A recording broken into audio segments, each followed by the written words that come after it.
Are you thinking about buying a property in Toronto, but you don't know where to start? Well, then this video is for you. In this video, I'm going to cover off the steps to buying a property in Toronto. I'm going to cover off the cost of buying a property in Toronto. And finally, I'm going to also cover off some of the frequently asked questions that we get about buying a property in Toronto. And make sure you stay until the end, because I'm also going to cover off the biggest surprises that buyers have about buying a property here. So let's get to it.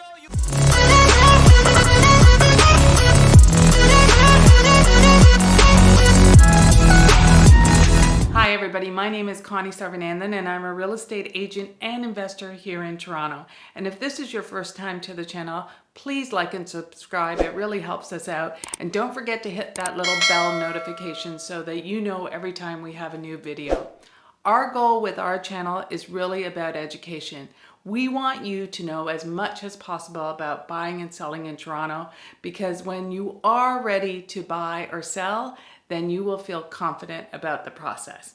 So we help clients from all over the world and we absolutely love it. If you have any questions about living in Toronto or buying or selling in Toronto, please reach out, call, text, email, or WhatsApp, and we'll be sure to take care of you.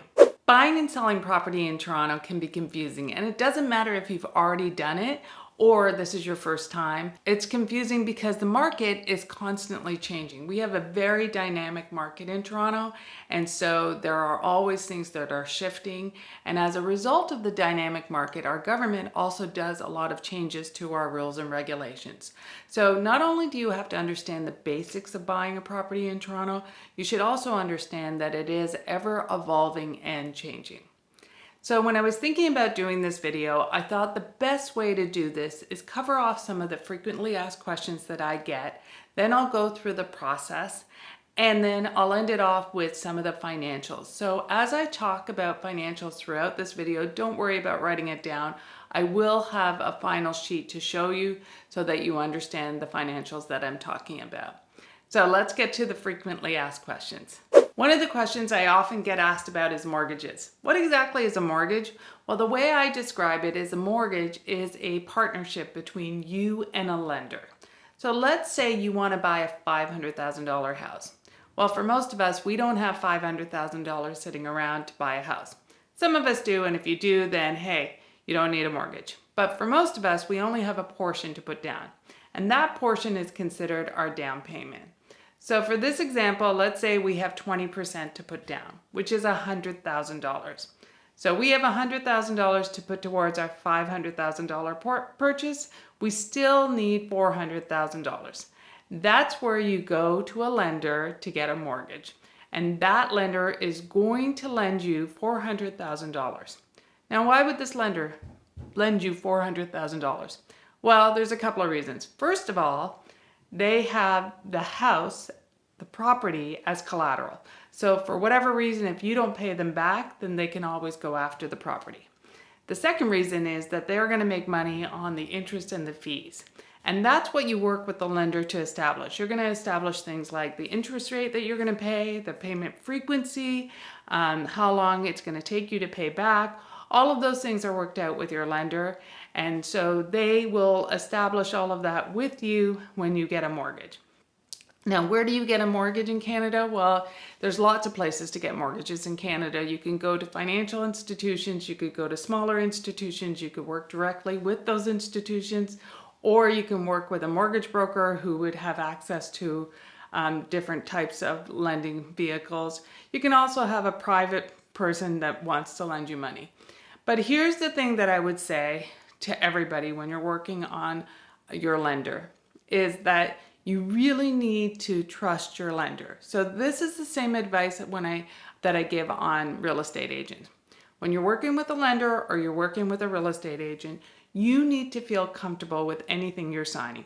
So make sure you can ask lots of questions and you feel comfortable asking lots of questions and that they answer it. And if they don't have the answer, they get back to you with the answer.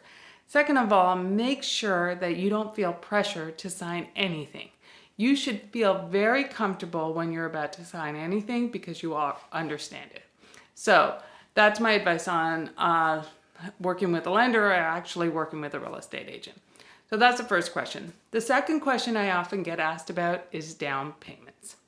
So the next thing I get asked about is down payments. How much of a down payment do I need? Well, the quick answer to that is the minimum down payment is 5%. So 5% of the purchase price is what you need. But it's a little misleading because you need more than that in cash. So not only will you need your down payment amount, but you also need some money for closing costs, which we'll cover off. And closing costs can range from 1% to 3%. So you need about 5 to 8% minimum for buying a property. Now, even though the minimum down payment amount is 5%, most people try and do 20%. And the reason for that is that if you do anything less than 20%, you pay a mortgage insurance premium.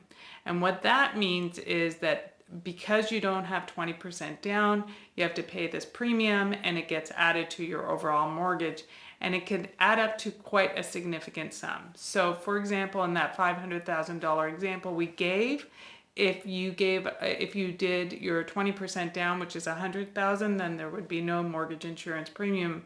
However, if you only did 5% down, then you would pay $19,000 in that mortgage insurance premium. Now that gets added to your overall mortgage, so it's not like money out of your pocket right away, but it is a cost that you're gonna end up paying. So the bigger the down payment, the better it is. 20% is perfect, and more than that is great, but at 20% you won't have to pay the mortgage insurance premium. I'm going to put a link to the CMHC website. The CMHC is the Canada Mortgage and Housing Corporation, and they're the ones that establish the percentages for that mortgage insurance. So you can go on to the website. The website is actually fabulous. It's got a lot of information for buyers and sellers about the whole process, and it has calculators. So it can tell you exactly how much you're going to pay based on those calculators. So I'll put a link below, and it's a great resource. Okay, and this is a big question because it really affects how you see real estate agents. And so the question is, do I have to pay for a real estate agent when I buy a property in Toronto? And the quick answer to that is no. Obviously, there are exceptions, but for the majority of cases, when you are buying a property through a real estate agent, the seller is paying for that agent. So what happens is when you list your home for sale, you work with an agent and you establish everything through that agent, including the listing price and what you're going to pay for both the buying agent and the selling agent. And so as a buyer, you don't pay for any of that. The seller is going to pay for that through their proceeds. So you should know that. Now there are exceptions if there's a for sale by owner or some other conditions where, that wouldn't apply, but I'd say for majority of cases, the seller is going to be paying the commission for the buying agent. And if there's ever a situation where that is not true, you should be fully made aware of that through your real estate agent. So it's really important that you are comfortable and trust your real estate agent because they should tell you all of this. The other thing I will say, if you are working with a real estate agent that you don't know, make sure that they don't charge you upfront for anything. When I work with buyers, I don't charge anything upfront. I may have them sign agreements, and you definitely need signed agreements when you make an offer, but I don't charge any fee because, again, it's the seller that's going to be paying my fee, and that only happens when there is a purchase and it actually closes. I don't get paid until the actual transaction closes. It doesn't happen when you make the offer. It's actually when it closes. So that's why if you are working with an agent, and this is an agent, whether it be a real estate agent or a mortgage agent or anybody else that's asking you for upfront money, I would be very cautious with that. And my suggestion would be to reach out to other agents and talk to other agents because that is not normal practice. So that's my advice. There's no upfront cost, and usually the seller is paying for your buying agent's fees. And if you have any questions, again, you should feel comfortable enough to be able to ask your agent, and it should not be awkward at all, and the agent should be very open and honest about it. So those are the most popular questions that I get asked about buying property in Toronto. So now that we have that background, let's take you through the process of buying a property in Toronto. And I thought the best way to do this is to tell you exactly what I do when I meet with a brand new buyer that's buying property in Toronto. So the first thing I do is a buyer intake. So what exactly is buyer intake? Well, a buyer intake is really me understanding exactly what you are trying to accomplish. So I'm going to understand your background, and then I'm going to understand your goals, and then I'm going to make sure that we're aligned on exactly what you're trying to get out of this and how we can get you a property in Toronto. So there are two different things that I look at. First is your mental preparation, and then your financial preparation. So let's talk about each of those. Mental preparation wise, this is what I mean. Mentally, I want to make sure that if this is your first time buying a home, I want to make sure that you're prepared for home ownership. So we will discuss what it means to become a home owner versus, say, renting or living with somebody where you don't have to be responsible for the home. Home ownership comes with more responsibility. So for example, if your stove breaks down right now and you're in a rental, your landlord is responsible for either replacing that stove or finding somebody to fix it. That's going to fall on you. So you're going to have to budget for a replacement, or you're going to have to budget for possible repair. So those kind of costs need to be accounted for, because every home will have something. And whether it be appliances, whether it be the roof, whether it be plumbing, whatever the case may be, I just want you to understand all the things that you have to manage when you take on a home. The other thing is you're going to have a mortgage payment, and you're also going to have other things like property taxes that you will also be responsible for. And if you have a property like a house that has a backyard and a front yard, you're going to have some maintenance requirements that are minimum. So for example, lawn care and snow shoveling. There's minimum standards that cities have for those things, and if you don't keep up the minimum standards, then you can be charged. So those are the kind of things that I want people to understand, so that everybody's aware, and they're also aware of the things that we need to look for when we're looking at properties. So if there's stuff that I go, well, this is going to cost you more because this is older, or this has a huge lawn, so you're going to remember this is probably going to take a long time to maintain it, and things like that. Those are all the questions that we talk about. And so by me understanding if you're mentally prepared for home ownership and what you like and don't like, that helps me prepare for finding you the right property. So that's the first thing. The second part of the mental preparation is really about this the market that we're in, which is a seller's market. The seller's market means the sellers are in control. There is more buyers than there is inventory of homes.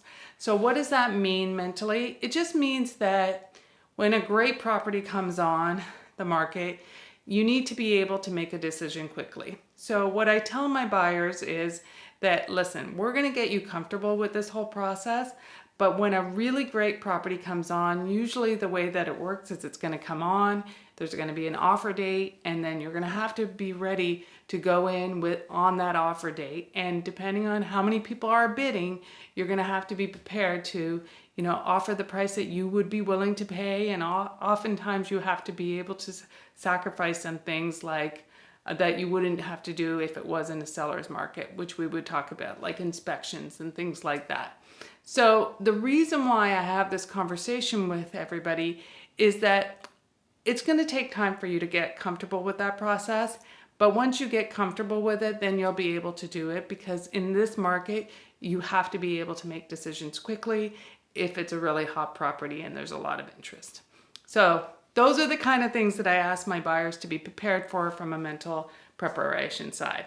Then we go to the financial side. When it comes to being financially prepared, there's 3 questions that I basically ask. What's your down payment? Did you get a pre-approval? And do you have extra funds to pay for some additional costs? So the down payment part, I'm just wondering how much is your down payment, and is your down payment going to be liquid, meaning that you can access it easily. So for example, it's not in a locked in account, or it's not gold bars that need to be converted. it's cash and you're ready to use it. Because not only will you need it for your down payment, but you'll actually need to use part of your down payment as a deposit when you make an offer on a property. And typically you need about 5% of the purchase price for your deposit. And so when you make an offer, they usually ask that you either have the 5% as part of your offer, or they give you 24 hours after your offer is accepted to come up with a 5% deposit. So that's why making sure that you have some liquid cash to do your deposit is important. So that's the first question. The second question is about the pre-approval, and I just want to make sure that you have a pre-approval and you understand exactly how much you can afford. And again, that pre-approval should be in writing, and something that you've talked to your lender about, and that you're very clear that you're going to get this. And this is not a pre-approval that you would just do online on your own and get a 5-minute survey and get some sort of pre-approval amount. That is not going to cut it. You actually have to get a real pre-approval from your lender. And then the third thing I ask about is additional costs. So there's a few additional costs that you have to prepare for, and you just need to make sure you understand them. The first is for an inspection. So if at all possible, I always encourage my clients to get an inspection on a property. And especially for a first-time buyer, you get to walk through your new property with an inspector who will tell you the pros and cons of everything, from lighting to the electrical to plumbing to the flooring to all kinds of stuff. That's what inspectors do. Now, getting an inspector costs between $350 and $500. I will be honest to say that in our crazy Toronto market right now, a lot of times you can't put in an inspection clause as part of your offer because it's just not a market that they want any sort of conditions. But even if you do get the chance to do an inspection, it could be worthwhile, and you have to budget for an inspection separately. So that's $350 to $500. The other thing that you will have to budget for is an appraisal. So an appraisal is something that your lender does to ensure that what you paid for the property makes sense. So they're going to send out an appraiser to look at the property to make sure that what you paid and what you are asking them to fund makes sense. So an appraisal is also in that range of $350 to $500. So you're going to have to set aside money for that. And then the last thing is the land transfer tax.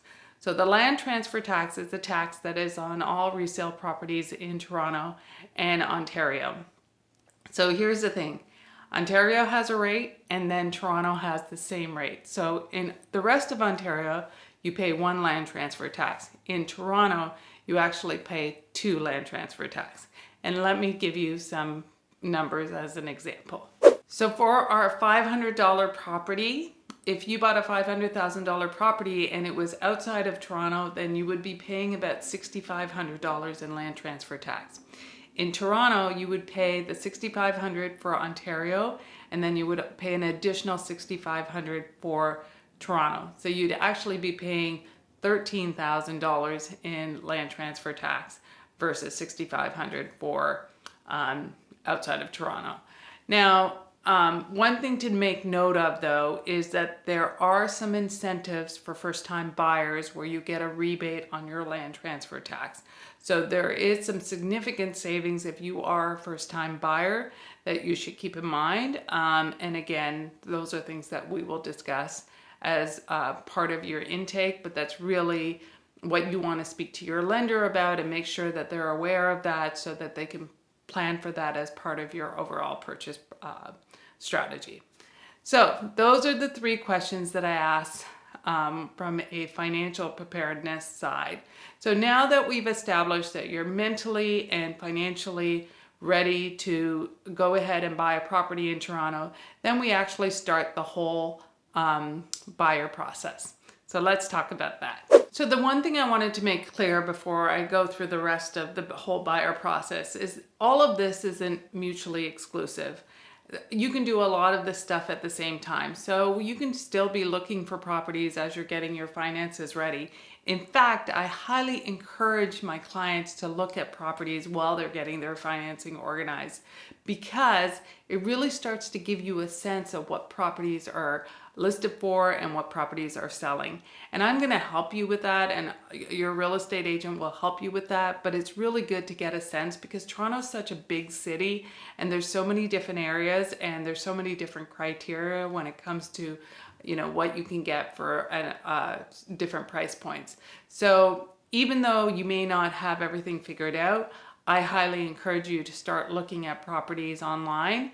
And I'm going to give you, what I do is I give my clients resources so that they can look on themselves. And then when we meet, we really start to customize it. But some of the resources I give them is Realtor.ca, which I will link down below. Realtor.ca will show you everything that's on MLS across Canada, actually.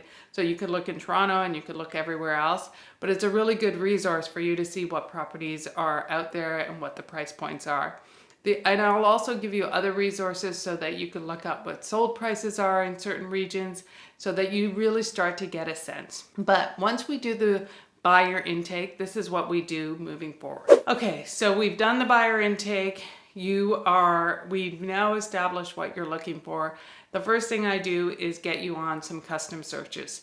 The first custom search that I'm going to be doing for you is the one that you want perfectly. So if you had your dream home and your dream budget and your dream area, I'm going to send you what those look like. And then we're going to do a couple of other custom searches that will kind of expand that search to make sure that you're looking at everything. Because what I do find is that buyers start with one thing in mind and then they evolve to something else. And they might evolve in what they're actually buying. So maybe they started with a condo and they moved to a townhouse, or they might change their mind as far as area goes, because they go, well, you know what, I could get more for my money if I move to this area instead. So it is an evolving process, and we will update the custom search to make sure that it fits with what you want.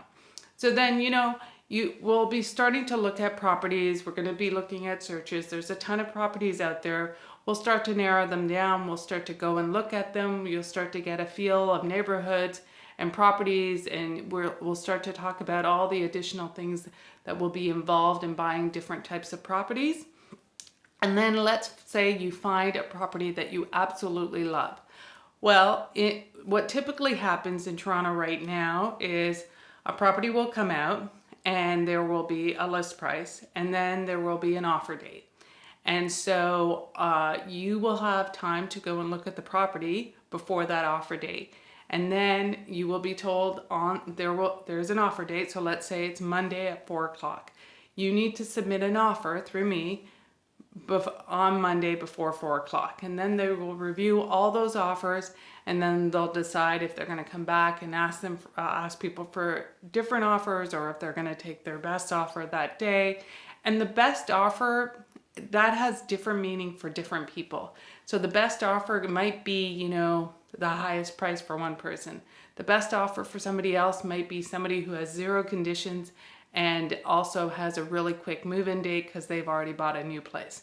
Depending on who the seller is, it's up to your agent to find out what the best offer looks like, so that you present an offer that the seller wants to take. So then you make an offer, and let's say that offer is accepted. So what happens next? After the offer is accepted, and assuming that there are no conditions, then the next step is the deposit. So usually with the deposit, once the offer is accepted, you're given 24 hours to come up with your deposit amount, which is typically around 5%. So if we look at that $500,000 purchase price scenario, then you would be expected to give $25,000 after that offer has been accepted. There are some offers that they ask you to bring that $25,000 even with an offer, but most of the time you're given 24 hours after your specific offer is accepted.